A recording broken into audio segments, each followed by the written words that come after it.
It's my pleasure to welcome you to tonight's event, Navigating Divided Government, The View from the Speaker's Office, and to introduce our amazing moderator and panelists. My name is Ariman Sharma, and I'm a junior in the Walsh School of Foreign Service. I've been a part of geopolitics for a couple of years now, and one of those semesters was spent with one of our amazing panelists who taught me what my power is. And this semester, I'm the Student Strategy Team Lead for Michael Ricci. The new Congress began with a historic election of a new speaker. And for those of you who followed the event, to say it was historic would be a bit of an understatement. But tonight, we all get the distinct privilege of unpacking the new speaker and the divided Congress with an esteemed panel of experts and those who have advised 5 of the past 6 speakers of the House. Mike Shields is a political strategist to House Speaker Kevin McCarthy and served as a communications director to Speaker Newt Gingrich. He is also the founder of Convergence Media and the former chief of staff of the Republican National Committee. Ashley Etienne is a veteran communications strategist who has served as senior advisors to President Barack Obama and Joe Biden, Vice President Kamala Harris, and Speaker Nancy Pelosi. Michael Ricci served as Director of Communications to Speaker Paul Ryan and Deputy Communications Director to Speaker John Boehner. He was most recently the Director of Communications to former Governor Larry Hogan. The conversation will be moderated by Jackie Kucinich, the Washington Bureau Chief for the Boston Globe and CNN political analyst. You can join the conversation on social media by tagging @GUPolitics.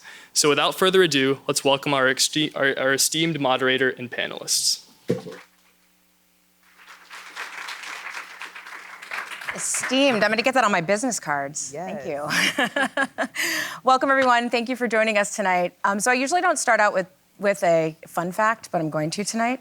When I was preparing for this panel, I found that since 1857, there have only been unified government 48 times out of 118 Congresses.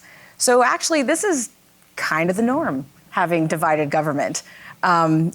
Unified, 48 unified government, the rest were divided.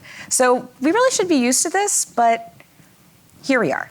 I know that I found myself saying, what a time to be alive, many times the week of Kevin McCarthy's speaker votes and votes and votes. I think we can all agree it was a sight to behold for those days. But the fact of the matter is, it's a very tough job, no matter how long it takes you to get there, and no matter how long you have the gavel. And it takes a certain skill set to do this, and to not only get elected speaker, but to keep that job, to get a bunch of people that consider themselves leaders to move in one direction, and to get some of these people occasionally to do things they will absolutely not do on their own. So I kind of wanted to start here, and I give Ashley credit for giving me the idea for this question. What are the fundamentals that make a really good speaker? And Mike, I'll let it kick off with you, and then we'll go down the... All right. Well, first of all, thank you all for having us. Thank you, Jackie, for hosting this, and Michael and Ashley for joining me, and thank you to GeoPolitics for hosting this. The interesting thing about being Speaker of the House, the way it was designed, is that Congress, the House, is a legislative body with all these legislators, and yet Speaker is an executive position.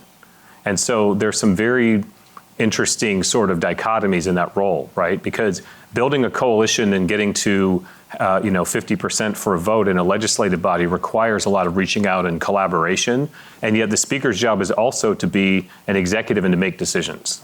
And so there's a lot of different ways to go about that. And so when you say, what characteristics, I think that as we'll learn tonight from, we have 1, 2, 3, 4, 5 speakers, I guess, represented up here, and they all have some things that are in common, but they have a lot of different characteristics, and they approach the job in different ways, just like presidents do.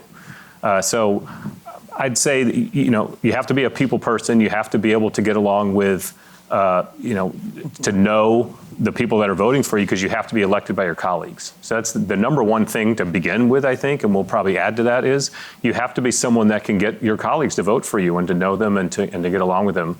You have to be a leader. You have to be seen as a leader that's going to make tough decisions on behalf of your conference or your caucus.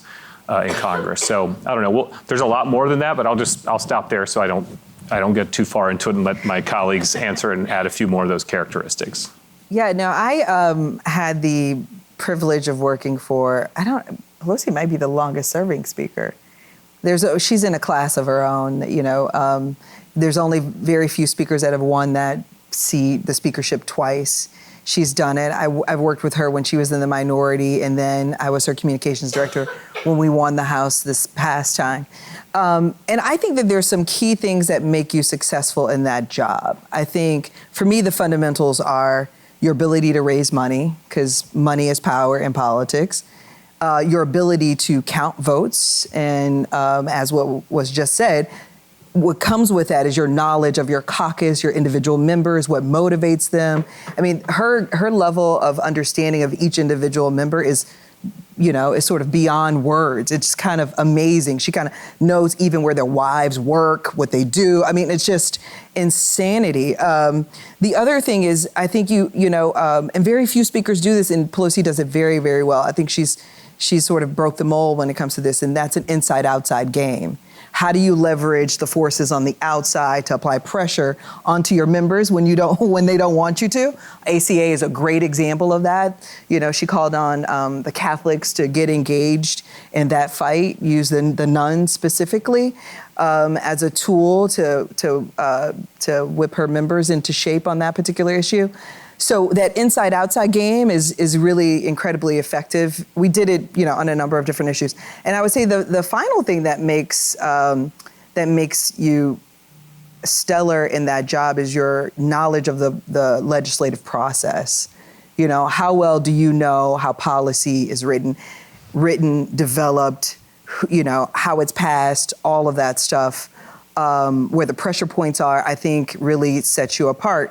And I will say one other thing that I thought was interesting about working for Pelosi is all of these things worked all together at the same time. Like, it wasn't like, I'm going to be this person this day and this person. They all kind of worked, all at the same time. And so just to see her wield and power was just really incredible. And I think that's what makes you a powerful speaker, when you can master each one of those. And I tell young people that all the time. When you enter into a job, so many of you guys want to be the boss tomorrow. I was like, no, you got to take your time and learn the fundamentals of the job, because most people don't master the fundamentals.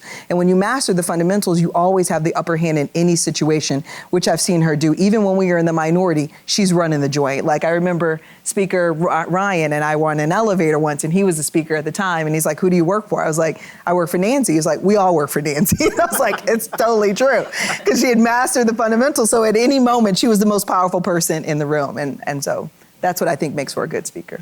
Powerful speaker. Yeah, I would just add a few things to that. First is respect for if not reverence, for the institution itself. Speaker Boehner, when he was pressed for the last of many times by the Freedom Caucus and the right flank about staying in his position, Speaker Pelosi very graciously and in a back-channel way offered some ways for him to remain in office with Democrats not voting, or some of the kinds of machinations we saw last month, Speaker McCarthy. And rather than do that and stay in office with Democratic support, it's one of the reasons he chose to resign. And he said it that day when he resigned. It was out of respect for the institution and the importance of the majority, the integrity of the institution and the majority itself. And so I think having that respect and that awe for the institution of the House and its history, the People's House as we call it, is important. Second, Speaker Boehner used to talk a lot about, somebody has to say no. Somebody has to do that.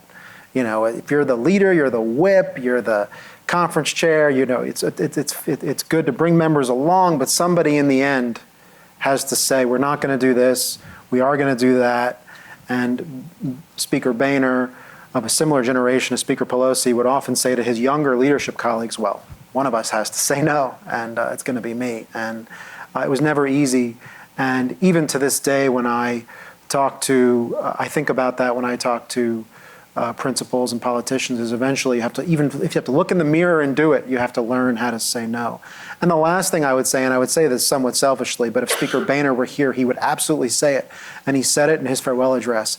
It is important to have good staff as a speaker. And I think one thread you would see if you looked at these speakerships is each speaker had long-serving staff with he or she, people who had been with them for years, who understood them, who understood what they wanted or didn't want. It's one thing, I worked for a governor, and that was an administration of people that came together. It was coming together to elect Governor Hogan in 2014, but not people that had worked together for a long time. Whereas in Speaker Boehner's office, I was there for 6 years. I was still a very junior person, I assure you. People had been with him for 10, 15, 20 years, and I know in Speaker Pelosi's office, it was the same way. And Speaker Ryan, he had people that had been with him at Budget, at Ways and Means. So I know I say that somewhat parochially, but it is important to be surrounded by trusted advisors, especially in the speakership. I really do think that's very important. So, go ahead. No, I just want to build on something, because as you were talking about Pelosi back-channeling with Boehner, I was just told by a member, and this gets back to Kevin McCarthy's race, that he ran into her in the cloakroom and he asked her, they were on vote like 6 or 7 or 8 or 9, I don't know what vote it was. So early in the process. Yeah, right, yeah, exactly. What advice she would give to McCarthy, and she said, I told Kevin 3 weeks ago, take the deal. Why put yourself through this? You should have just taken the deal. You were going to end up here anyway. You should have taken the deal. So anyway, I say that to say that it feels like to me like people's perception of the institution is that we hate each other, we don't talk, and the reality is that's not the case at all. So Reach brings up a good point. We talk about the Freedom Caucus and Boehner. And I want to talk a little bit about how the job has gotten harder, because the incentive structure for why members do what they do has definitely changed. And I remember this moment in Boehner's book where he talks about how Michelle Bachmann comes into his office after they won the majority in 10, I believe, and says, I want Ways and Means. And he's like, you're not getting Ways and Means. It's like one of the best committees to be on. You're usually people who get Ways and Means, they've been there forever, or they are in a seat that's really competitive and they have a background. He's like, you're not getting Ways and Means. And she's like, well, I'm going to go on Hannity and I'm going to send the right after you. And if you don't give me what you want. And he writes that the message was she had the power and he did not. And he writes, and she was right. So this, predates AOCs and MTGs. This has been going on for a decade or more. But I wanted to, maybe start on this side and go down to talk about how how that has changed, how speakers do their job, and is it a tenable situation? How do you manage that? So it's funny you say that. I remember, and it seemed so quaint, but when we won the majority in 2010, the big thing that we offered, what at the time really we called the Tea Party, and that freshman class that came in, we offered them 2 seats at the leadership table. And at the time, that was considered a huge concession. I mean, it's nothing pale to what we see in more recent years. But even the notion that a speaker would change the mechanics of the leadership table to include more of the freshman class. It was just, and again, this was only 12 years ago, but it was just unheard of at the time. And I remember when we announced it, we elaborately announced it as if this was a huge deal. And so Speaker Boehner, to his credit, kind of saw this coming in that he used to talk about, this goes back a while, but he used to talk about the impact of Rush Limbaugh on how that changed the media landscape and talk radio. And any time we were really in a jam, you would know. It was easy to telegraph because all of a sudden the speaker would call into Rush, call into Hannity's radio show, and we were trying to control or at least influence or shape that conservative media ecosystem as much as we could. And at the time, we used to only consider like 2 or 3, they used to joke that only 2 or 3 or 4 members tweeted themselves. I can only fathom what the number is now. But again, it's crazy how the trajectory of this has moved so rapidly over the last 10 to 12 years. Things that would have seemed unfathomable are now just considered normal. So to me, part of it is, in addition to the question whether it's tenable, it's just how quickly it's moving. And is there an inflection point at which it's no longer tenable? Because, again, it's just evolved so rapidly. So that's one thing that stands out from my perspective.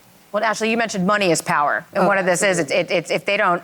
Usually, a speaker can spend they can spend on your race, do things like that. But if you have your own money, it changes the dynamic. Absolutely, we talked about that. You can have a member that creates a disruption in the State of the Union and then uses that moment to, and within hours raise $1 million. It really weakens the speaker's hand in terms of supporting the candidate financially. But we also talked about earmarks being gone, right? Mm-hmm. Appropriations, that was a huge tool for speakers to leverage power over their membership. But I will say, say what earmarks are, just so. Yeah, sorry, earmarks are, so during the appropriations process, members have the ability to submit requests for local projects to be funded in their districts, and those are called earmarks.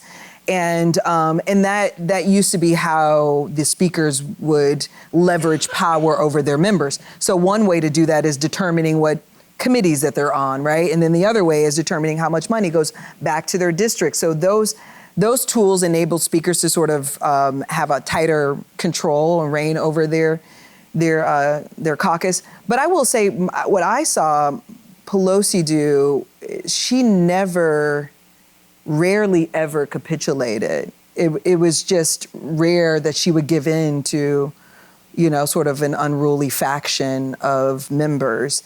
She had a reputation for cutting members off at the knees, and it was well earned. And so there were a lot of members that feared her, still fear her on both sides of the aisle, in fact, for very good reasons. And so she wouldn't be tested in the same way that I think Republican speakers were tested. I mean, we kind of found it to be really laughable to some degree, but she would never be tested in any of those ways. The first time I saw her tested was AOC when That's what I was going to ask. Yeah, when she came in and the first day of it wasn't even the first day of new Congress, it was right after the elections. The first day the members were back, sort of deciding which offices were going to be theirs, and she came into the speaker's office and protested, or encouraged a protest about the Green New Deal. And we were shocked. I mean, we were like, what is going on? Like, this is a new day. Like, nobody would have ever, Pelosi would have we had to hold her back from going to the office to confront her and the protesters. But she let that one play out. And, I think we were all miffed because we're like, wait, the speaker worked with President Bush and passed the biggest climate bill, right? She's been an advocate for addressing climate change since, 2006, before, when most of these kids in the room that were babies, they weren't even born at the time, that were protesting. And she's like, and I announced 3 weeks ago I was going to have a select committee on climate. Like, what's the protest about? I don't even understand it. Like, go tell them I'm already, this is old news. I've already decided to do this. But AOC used the power of her popularity, her Twitter feed and following and all of that to really elevate herself, right, at the expense of the speaker. And that's how we saw it. And then it became this big, the squad against Pelosi dynamic and narrative. So every time, Pelosi did probably 4 or 5 press conferences a day, a weekly press conference. And so we constantly tell her, they're going to ask you about the squad. They're going to ask you about the squad. She's like, what is this? There is no beef about the squad. She's like, call her up. Called her, came to the office. They had a meeting. Come out of the meeting, they took a picture, it was squashed. I have no idea what they said, but literally that's how Pelosi handled it. I'm not going to give you anything. I'm going to sit down with you and explain to you why what you're doing is foolish. And she walked out, they hugged. AOC never gave her a hard time after that moment. So Pelosi just sort of handled these things very differently, but also I think, Republican members do things that Democratic members wouldn't do. Did you all have to explain to her that they called it the squad? Or did she know that they were called the squad? Cool. She gets it. She's with it. But she just didn't understand why it's just this fake beef that people are creating, the reporters are creating, because the drama was so good. But she came into the office and within minutes that whole thing was squashed. And but anyway, that's sort of what Pelosi has always, how she's always approached these types of things. She's like, you can't give in to these, because once you give in to one, you got to give in to others, and before you know it, you're no longer the speaker.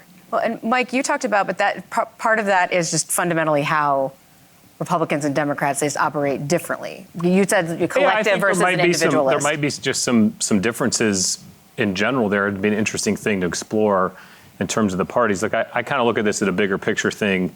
Newt was a very powerful speaker when he first came in, but he had his detractors. So that has always been around in the party. He had 2 coup attempts against him where they tried to like throw him out. Tom DeLay, one of his own lieutenants, was kind of behind one of them.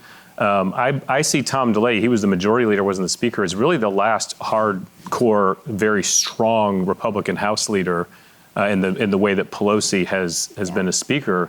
Since then, all of them have had some problems with rank and file members.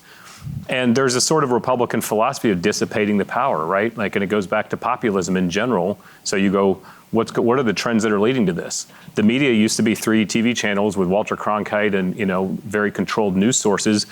News started getting dissipated. There became more websites. There's more sources for news that you can get on your own. That sort of mindset has really been, it has become a part of the culture of the House Republicans. And so they really rail against having a top-down leadership. They want to get elected and say, well, I'm here for a certain number of years. I want to get things done. Why do I have to only go through the rules process that you put together? And why is there seniority? Why do they get to be on things because they've been here longer than me? And so that sort of disruption began before even really Boehner was speaker. It really got a lot harder when Boehner became speaker, because then we'd gone through 2008. Populism had really become a major part of American politics. Pre-Trump, populism was a huge thing. The class we elected in 2010, 63 members, half of them had never held office before. A lot of them were not institutionalists in any way, shape, or form. They hadn't even served in a local state legislature.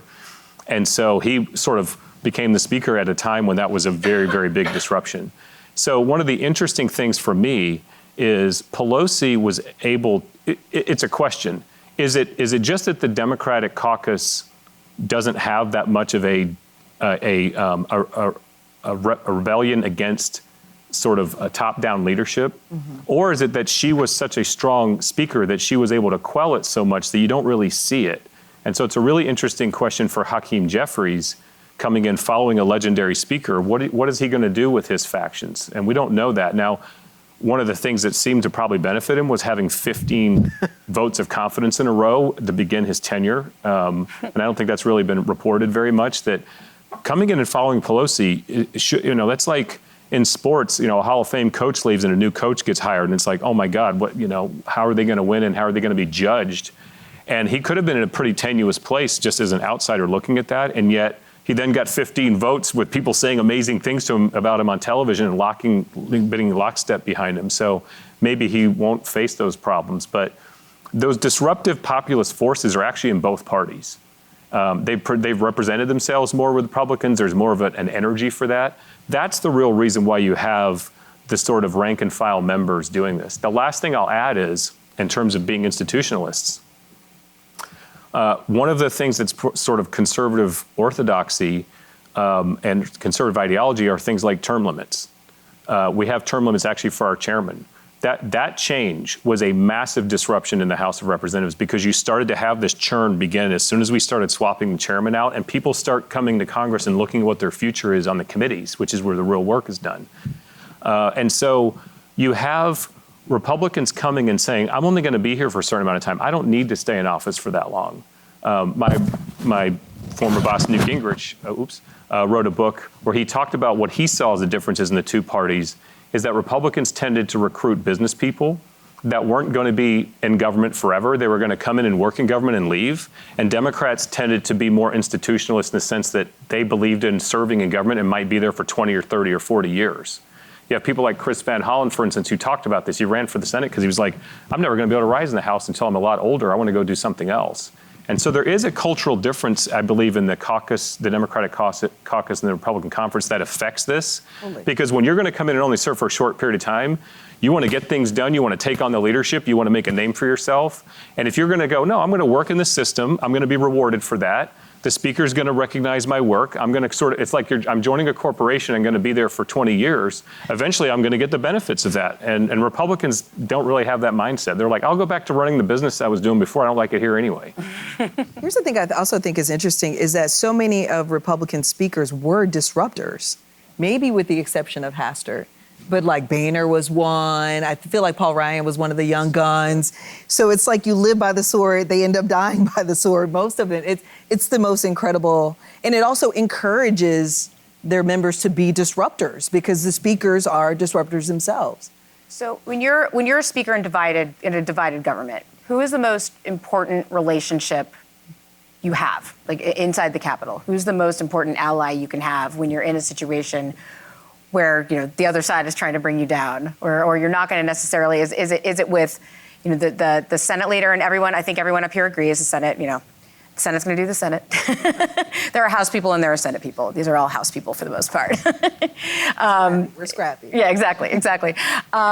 Is it having a relationship with like someone at the White House? Is it having a really strong partner on your team? Like who is it? Staff? Is it the person who liaises with the White House? So wait, say the question one more time.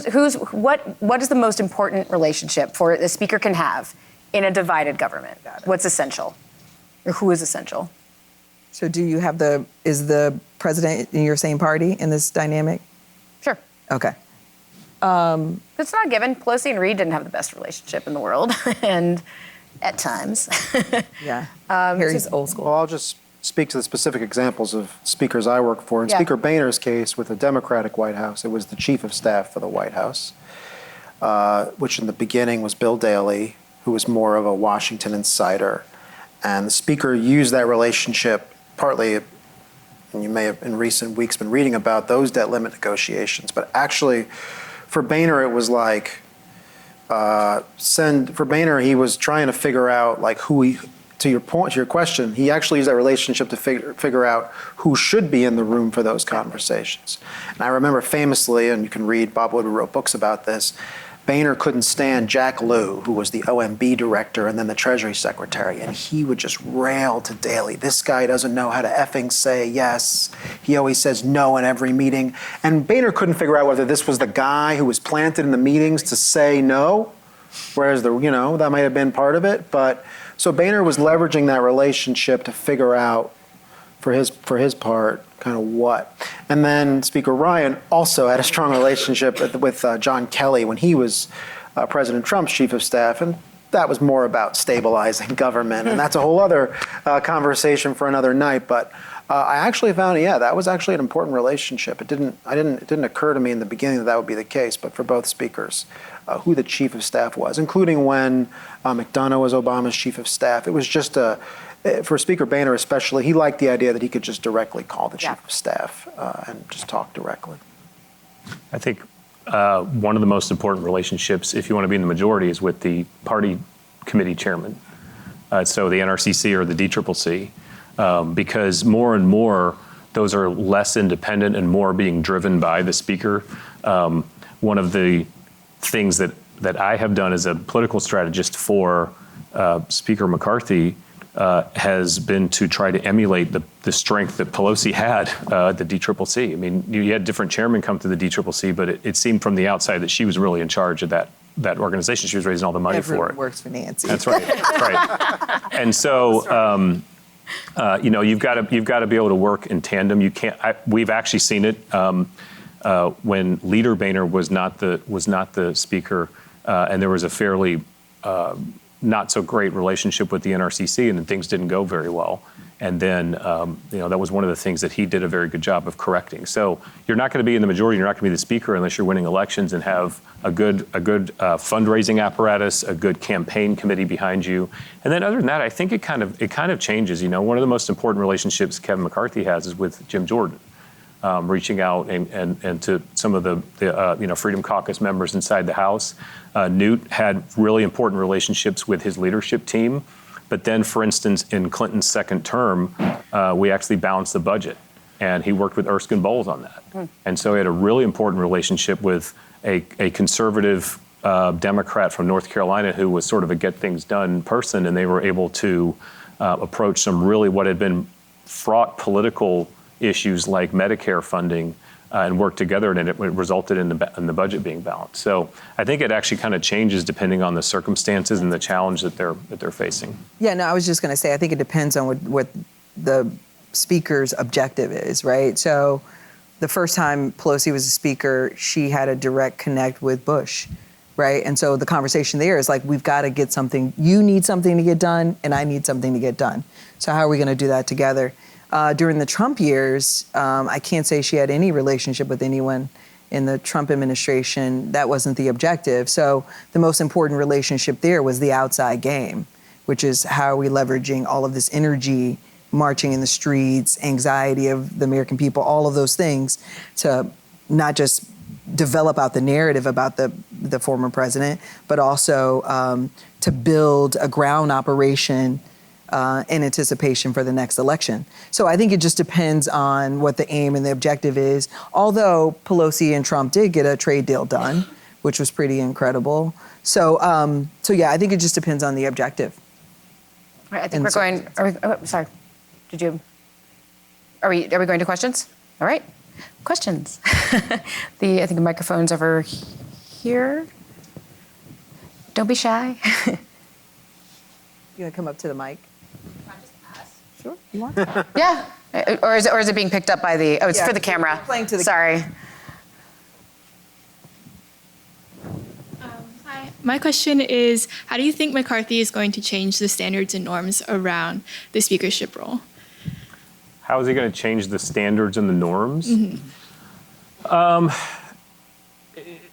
There are already some changes between how Pelosi was speaker and how he is behaving as speaker, and I think that happens with every speaker. They all have certain things that they do. It's an executive position, so for one thing, the Capitol complex, including the Senate, is actually, the decisions for that are governed through the speaker. The speaker appoints the sergeant at arms, so all the security for the Capitol is actually run through the speaker's office. Obviously, you're gonna consult with the Senate majority leader, but that's one of the roles of the speaker. It's the constitutional office. It's obviously, as you well know, it's the third in line or second in line for the presidency after the vice president. I just have to think about that too. Like. Yeah, 1, 2, 3, third. Yeah. So, one of the things that Speaker McCarthy has already done is he got rid of proxy voting. He got rid of the metal detectors in the Capitol. It's proxy voting. Sorry, proxy voting was something that came about during COVID, where members that were unable to come to Washington. Speaker Pelosi created a system where they were able to vote by proxy. We can get into the pros and cons of that. There's probably pretty strong opinions about that, but the reality is there was proxy voting and members were able to vote remotely and tell another member, here's how I want to vote. And Kevin McCarthy got rid of that. He got rid of the metal detectors. And so, there's little things like that that may not seem like a big deal, but it really impact the members in their lives. When they're coming to the floor, they don't go through metal detectors anymore. But they on them now. Well, and so I think that another thing, of course, is what the House rules are. Now, the House rules are voted on by the majority, but the Speaker has a huge role in what those rules are, and that's what a lot of the vote-a-rama thing with Kevin was really all about, were how are the House rules going to be put together. So, because he had members that wanted more of a say. They wanted to be more open. They wanted to be more transparent. They wanted to have more say on committees. They wanted to have their faction included in things. And so that was a very dramatically different approach to being Speaker. One of the reasons why Nancy Pelosi was so strong, in my opinion, and Ashley can speak to better than I can, was that she really had consolidated a lot of power in the Speaker's office. And there were times when there were literally bills that were put on the floor and they had been written in the Speaker's office. And the Speaker had said to the Democratic caucus, here's the bill, I wrote it, vote for it or else. And you can be really successful in getting legislation passed when you do that. Say, does that sound Slight exaggeration. It really happened like that, but I get it. You can get a lot of things done, right? You can be very effective doing that, but you have to be a strong speaker, of course, to pull that off. That's the sort of thing that, what's interesting is the folks that were upset with Kevin McCarthy were worried he would do that, but he had never been in a position to do that before. And they had seen how speakers Ryan and Boehner had done some of that. They hadn't done it nearly to the extent that Speaker Pelosi did. And so you see there, like they were strong. Then you had Pelosi going, I'm going to really consolidate things here. And Speaker McCarthy now is much more sort of dissipated that out to let the members have more of a say in legislation and for things to go through what they call regular order, which means to go through committees, they come to a rule on the floor, the members are allowed to put amendments on it, as opposed to saying, no amendments, we just want this to pass, we're going to try and control it. How do you think Pelosi's gender affected her style and approach to the position of Speaker? You guys want to answer it? You can start. You guys, and then I can. I just talked, so I'll follow up. How did her gender affect her ability to be effective? Is that what it is? Her style Her and style. approach to the role. Interestingly, I think I wrote this column about her, and I need to get it. I need to get it published. But the way that I've always perceived her is gender in her mind was never a factor. Right? So I'll give you a good example. When she walked out of the White House and put on those shades with that black, with the red coat, like every women's magazine's like, I want to talk to her about how she picked out that coat. She's like, it's just a coat. Like, I don't get why anyone would want to talk about my gender. Why don't you talk about how effective I am? So for her, it was always about that. It was never about gender. And what I wrote in this column is that what I've noticed about her, she never expected the environment or the institution to bend to her will because of that. She never expected the boys to change because she was the girl in the room. She's like, I'm gonna figure out your game and I'm just gonna beat you at it. Just flat out outwork you, outperform you, out-strategize you, outthink you. And that's why she was the most powerful speaker. And so she would always encourage us or discourage us from focusing on her gender. In anything that we did. She never talked about it because she's like, it's not a factor. What matters most is whether or not you're effective.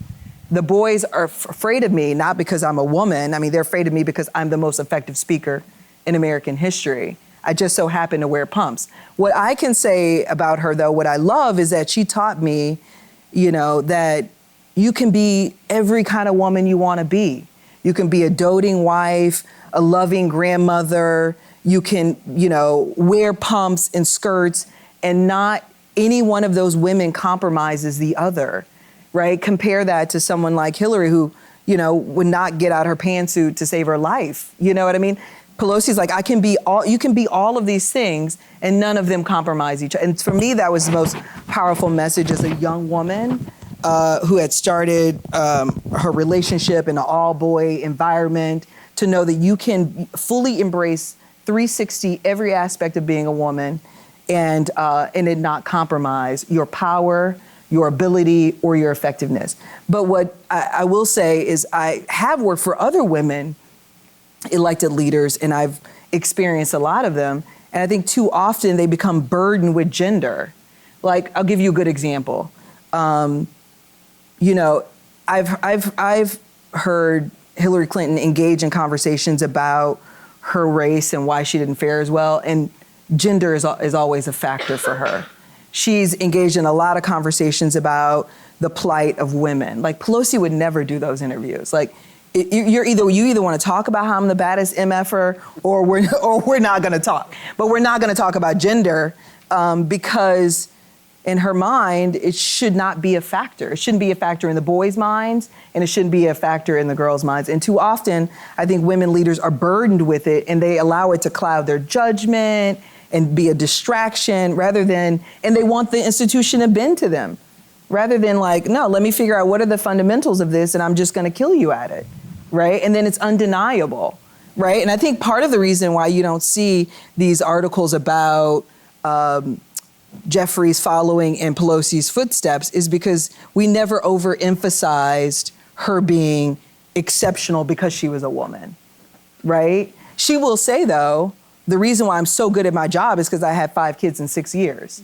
And I learned how to manage all of these different personalities. I became a great organizer because when you got five kids doing a lot of different things, you've got to be a multitasker. So she will say that, like, being a woman did prepare me.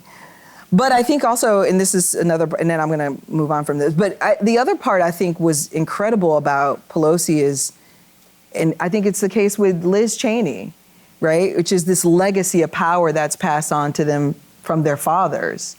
And I think, you know, when you are raised by a strong man who, you know, takes gender out of the dynamic, that's sort of how you operate in life. And I think that makes you even more powerful because you're not burdened by it at all. So those are some of my experiences with her and why, you know, and gender.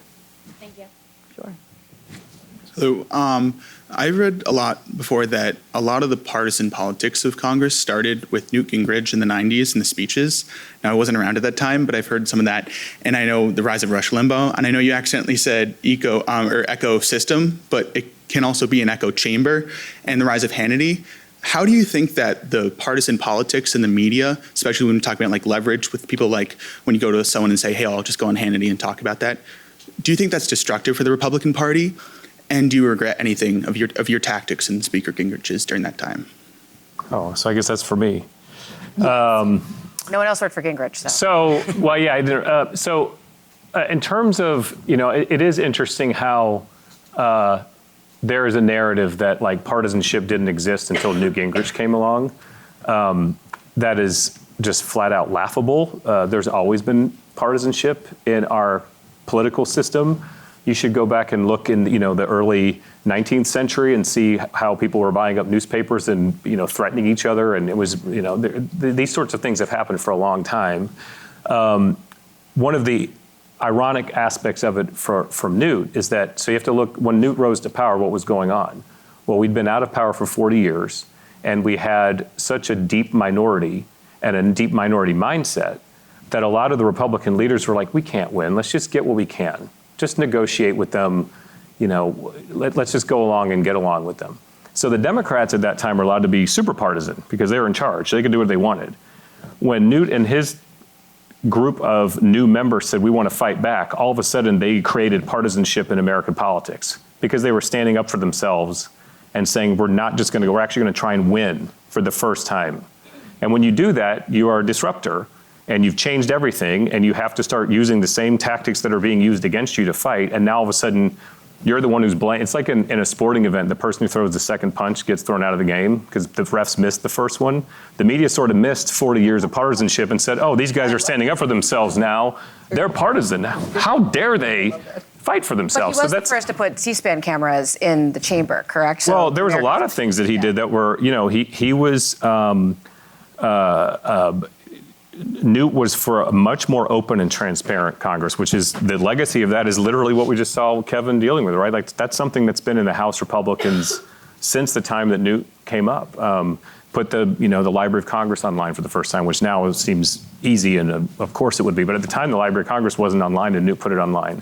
Got rid of a lot of the free services and parking garages and ice deliveries and perks that were happening in Congress back in those days. Made a lot of people mad. You know, he made a lot of people, it's a sort of a populist approach to it.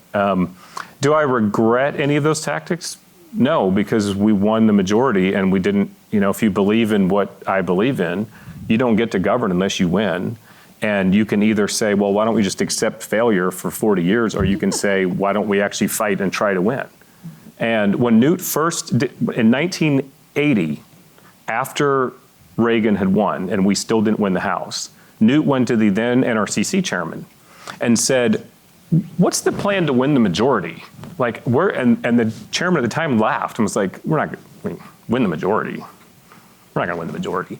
He's like, well, no, someone should do that. And he goes, I tell you what, Newt, you're in charge of it. I just named you. You're the director of getting us to the majority. Why don't you go figure that out? And I'm going to go down to the Capitol Hill Club and have a beer. And so Newt was like, wow, I'm in charge of winning the majority. So he went around and told everyone, I've been put in charge of winning the majority. And that literally wound up with him being speaker in 1994. Like he just told people I'm in charge of it now because no one was doing it. And so I try to reset the narrative on that a little bit because it's been created as though it was like everything was wonderful in Washington and we all got along and loved each other. And then Newt came along and screwed it all up and made everyone fight each other. But everyone talks about like him changing the tone and the tenor of politics to becoming like, I mean, correct me if I'm wrong, but this is what I've read and heard, right?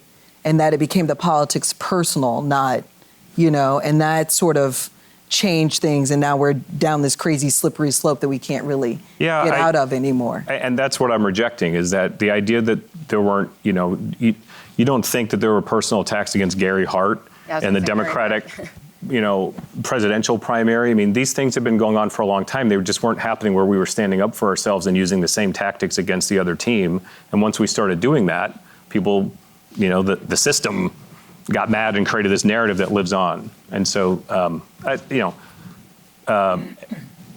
I'll leave it there. We can talk about Hannity. Maybe someone else wants to talk about that stuff, but I don't want to hog up all the time defending Newt. But I don't regret the narrative on Newt. That's good. Yeah. I mean, look. Well, actually, from my perspective, telling the truth about Newt. Totally. Hi guys, I'm Joe. I'm a sophomore. Thank you guys all for being here. I was on Ashley's SST last year, and one of the things that you said that Pelosi would say is take a punch and throw a punch.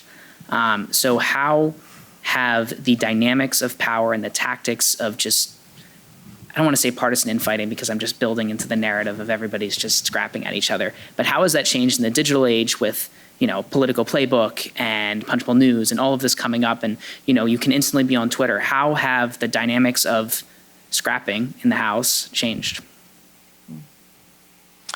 Well, I would say that and I said this earlier, it's all sped up. So for instance, we're going through this discussion right now about the debt limit and whether or not, we all agree we shouldn't default on our debt. And in 2011, when I went through that, it was a 7 to 8 month debate, and Boehner would give a big speech, Obama would give a big speech at DW about it. And all these things were all these moves were 3 to 4 weeks apart. And now it's all much more compressed, where I wonder what the heck they're going to talk about for the next 4 to 5 months, because Speaker McCarthy gave a big speech the night before the State of the Union. Then Biden did something at the State of the Union. They're already talking about the kind of things you'd be talking about at the end, about ideas that are out there, like using unspent COVID aid and things, the kind of little things you would find in divided government. They're all talking about that now in February. Again, I don't. So a lot of it is, one thing that's changed is you used to think about this week to week. And I can even remember we had a rule when it was Boehner versus Obama that every time Obama went out, we would do the same. If Obama gave a press conference about the debt limit, we would give a press conference the next day. If he did a big interview, we would do a big, if he went on the, So it was literally tit for tat. And now it's all so much more compressed and more fragmented. For instance, and Mike is observing this up more up close than I am, but on any given day, there are a number of different voices for Republicans on the debt limit. Here's what Patrick McHenry, he's the chairman of Financial Services. Here's his opinion on it. Here's Jody Arrington, the budget chairman's opinion on it. And they're all kind of in the same boat.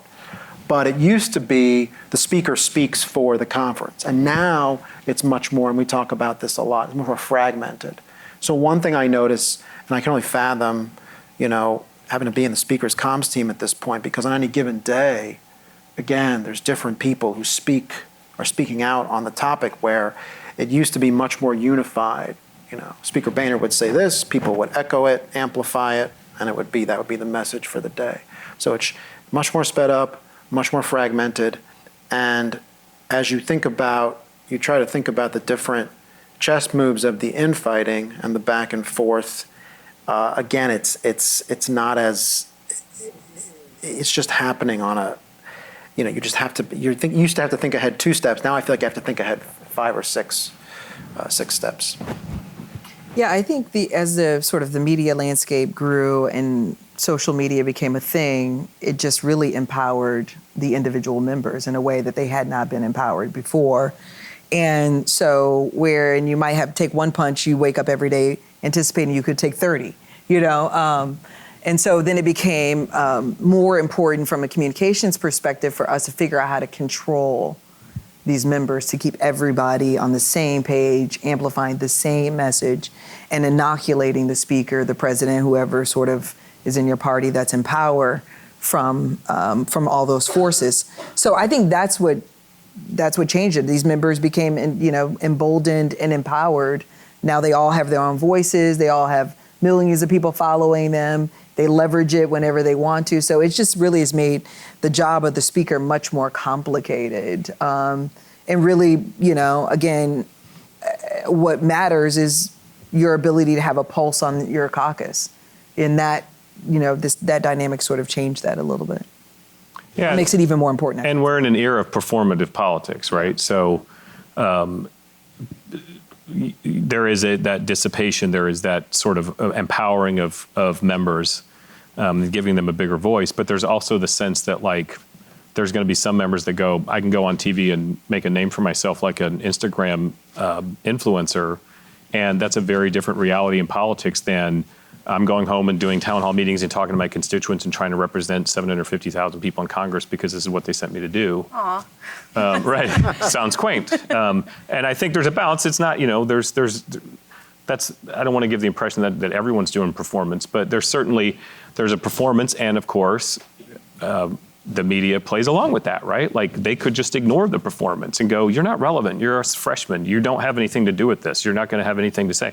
But they're going to go ignore all the people that are actually doing the work over there. This person's performing, and they're performing for us. And so let's get clicks and watch them and give them a platform. And so there's a symbiotic relationship there between how the media treats those folks and their ability to use the media to make a name for themselves. Yeah, so there's more shiny balls. There was a whole thing for a few weeks, hopefully mostly on social media, about, if you saw this, about gas stoves and whether they were going to be banned. Yeah, because I read about that today. Yeah, and it's a whole thing.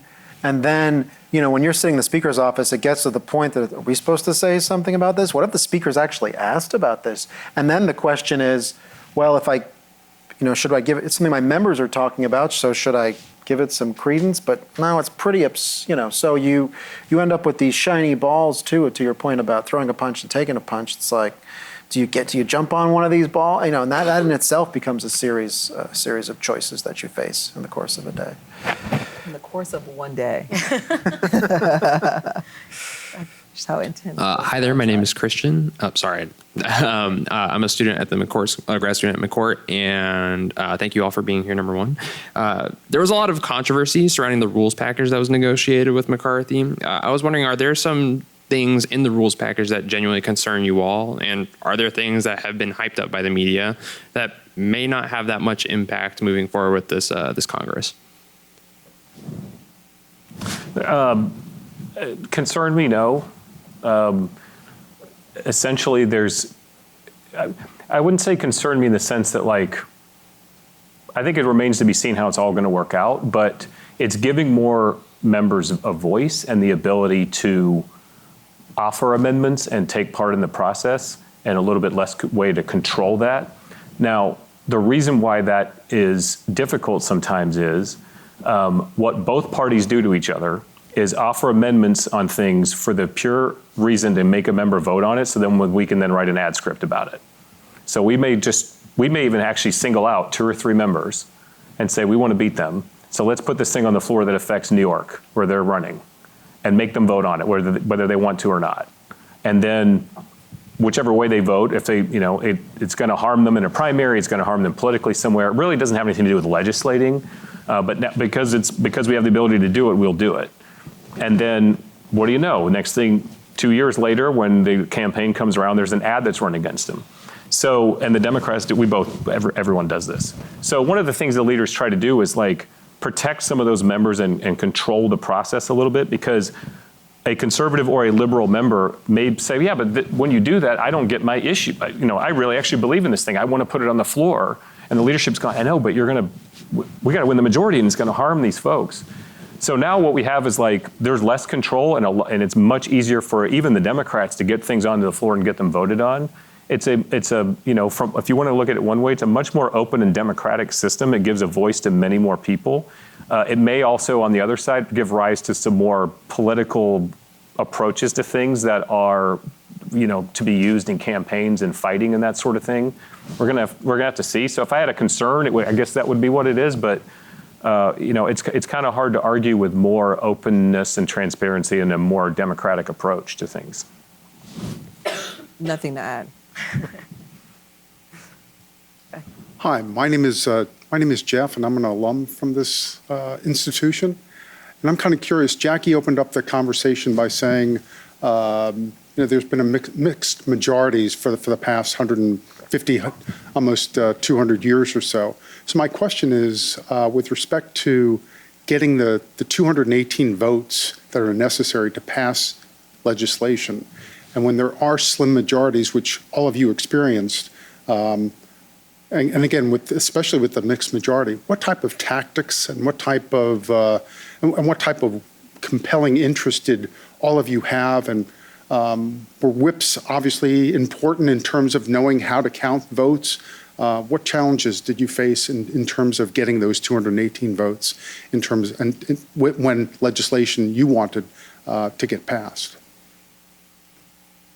No, I think it's always hard to convince a room full of Democrats to go for anything a Republican wants. It's kind of a hard thing to, but I think the difference for Pelosi was that she's so intent on and focused on getting something done. There's something we should be able to agree on. If we can agree on it, like, let's get that done. And so I think, part of the way she was able to do that is to really make the case to the caucus that it's in everyone's interest to get something done. It's in the American people's interest. She always sort of argued these things from the perspective of what's in the best interest of the country, not the party. And so I think that helped move members. I mean, it took a lot of cajoling and a lot of work to move members to get them to agree to do a bipartisan deal with Trump on trade, for example. But she was able to make a sort of a moral argument that I think, helped bring along a lot of members. And I think that's her ability to move the room and persuade people in the room, I think was her most effective tool and tactic to do it. And then the other way I think she was able to get it done too, is working with the principal on the other end. So in the case of Bush, how do you, case of Boehner, others, how many members are you going to bring along with me? I can bring some of mine, you bring some of yours to the table so that we can get this done together. I think she did that effectively with Boehner, held him accountable for bringing some of his members to the table. So she's, and I think she's best when in a closed room with just the caucus. She just is powerful. And the way that she makes these arguments, I've seen her even on, after Sandy Hook, when Democrats didn't want to we wanted to pressure the Republicans to bring a bill to the floor. We had members in our caucus who didn't want to go along because, it wasn't a good issue for them in their own districts. Now, this was some time ago that this happened, right? It's a different caucus than it was then. But I just remember her bringing the caucus together. And before that meeting even happened, she lined up all of her speakers and told them, listen, this guy's going to go and say this. I want you to then go, you say that. So she orchestrated the entire meeting without anybody knowing that she had orchestrated the meeting. But she made the point in that meeting that, we're in the Gabe Zimmerman room. Gabe Zimmerman was a staffer who was with Gabby Giffords and got shot and got killed. And her point was, if you don't want to take tough votes, go home. This is what we are here to do. We are here to find compromise, even if we don't like the guy. You know what I mean? Even if we think it might give him a win so that he might win again. We've got to do this because we owe it to the American people to do it. That's why we're elected. And she would flat out say, if you don't want to do it, you need to go home. Because that's not why people, and if you don't want to go back to your district and convince your district of 90% of what the rest of the country believes, that we shouldn't have assault weapons on the streets, et cetera, then go home. Because that's also your job, right? So anyway, I think those were the tools and tactics she utilized. One tactic, Jeff, that we used a lot, and this is actually where the Senate comes into play, and I saw this work a couple different ways, but you would just getting a bill out of the House became the goal, and the policy would matter less and less as you got toward that outcome. And to rally the Republicans, we would say, we're going to jam the Senate. Heard it so many times. We're going to pass this bill on the Thursday. We're going to fly out, jam them. And then inevitably, the Senate would send something back, sometimes watered down, and the Speaker, Boehner or Ryan, would go before the members and say, well, this is what the Senate, and as you all know, Senate's rules are much more complex, take much more time, and the Speaker would, to the point of orchestrating, would bow before the members and say, oh, the Senate, what can we do? This is all they can do, and I guess we'll just have to pass it as is. And a lot of members who wanted to just move on to the next issue would have to eat whatever the Senate sent back. So once in a while, we would have to use the Senate's complexities say it elegantly. We would use that to our tactical advantage to just move on from an issue. Last question. Oh, sorry. Hi, I'm Adam. I'm a sophomore here. And I know that you guys mentioned speakers will get on TV and try to influence different, media narratives that are going on. What are certain strategies or actions that, speakers or just Congress people will take to try to influence those narratives in the media? Yeah, it kind of dovetails on the last thing I was going to add to tactics to get something passed. Just gets back to that inside-outside game thing. There's some votes that are just inside baseball, and it's really about knowing your members and what leverage you have with them and what they want and what you can trade and all that sort of thing. The outside thing is Margaret Thatcher said first win the argument, then win the vote. And so going to the country and getting them behind you so that the members see what is popular, what your base likes, or what the country wants can be very, very helpful. And it's become more and more that way. I don't think Sam Rayburn really cared about going to the country and explaining things. He was just like, you're going to do it or else. But now it's a huge part of what it means to be.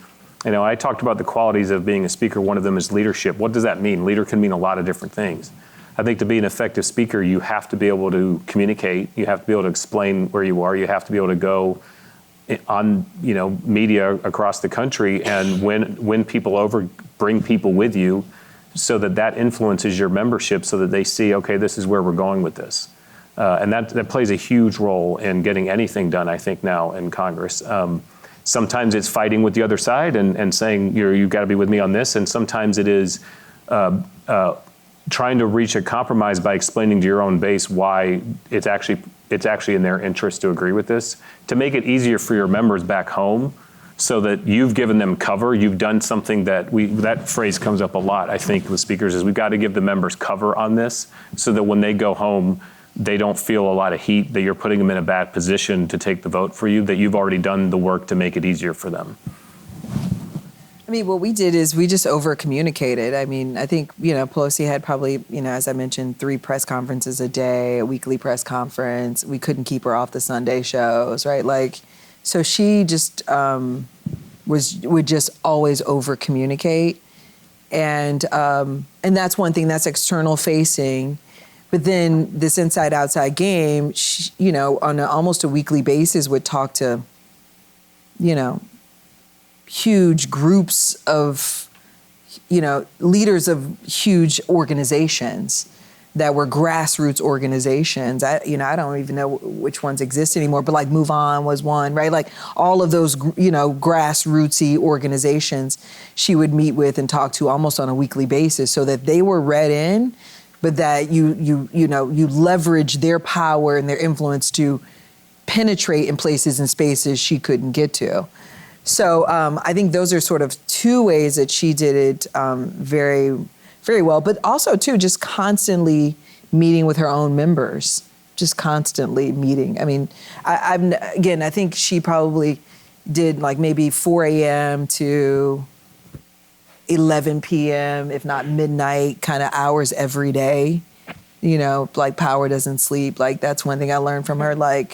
She just never slept and just constantly this was always top of mind. How do we win the argument? Then how do we get the votes?